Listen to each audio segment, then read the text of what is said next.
I'm Jared Houliston from Ontario Wildlife Removal, based here in Brantford, Ontario.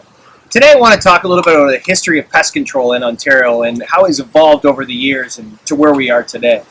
So this is actually a case where I was in an attic in Brantford here, and somebody told me that their husband rigged this up in 1959 to catch a squirrel in their attic. And it's actually amazing to see in the ingenuity that they had here is they would pull this stick down and they'd take a little coat hanger wire and stick it on top and dangle a marshmallow down on the bottom. So when the animal came in, it would move the wire and close in behind them. So I asked if I could take it for this exact reason, to show you what people had to do in order to capture wildlife in their home.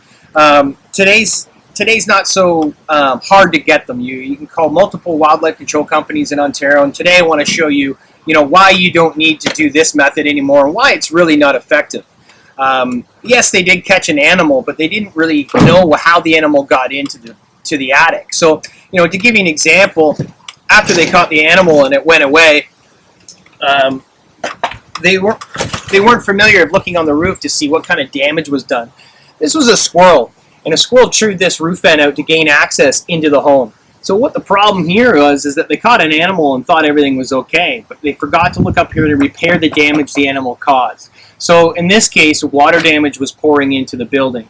So let's fast forward into our year, 2016, when wildlife control has come a long way. Nowadays, we would get this phone call and realize there's an animal problem. In this case, this is a roof vent being chewed out. We'd form a screen to go over top of it, such like this.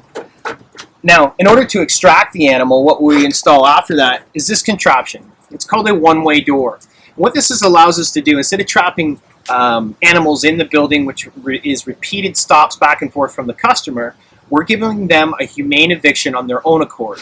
So we attach this into the roof vent line, and then we leave for a day or two. And what happens is the squirrel can come out, go to forage for food, exits through our one-way door flap here, and then it can go on its way.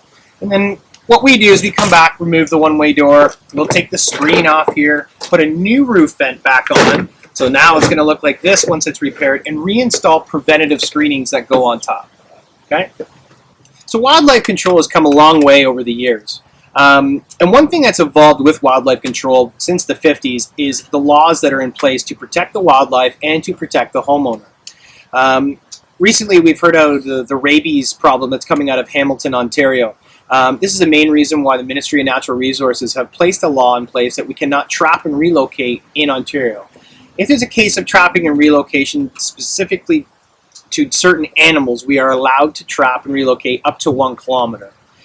This generally doesn't work, as most wildlife feed on a 1 to 3 to 5 kilometer radius from their den sites. And this doesn't fix the open holes that are already there. So if, for example, you come in and trap an animal as a problem animal and move it, there's going to be another one that's going to move in. So what we've developed in this field is called exclusion. So therefore, we can remove the animal and fix the problem at the same time so more animals don't get back in. So to conclude, wildlife control has come a long way since the 50s. We started out with traps basically made by the homeowners, and now we're into a professional field with laws and restrictions regarding the ways we can and cannot do wildlife control. At any point in time you have wildlife in your house, such as raccoons, mice, squirrels, birds, and bats, please do the right thing and call a wildlife professional. You'll be thankful you did. Thanks again.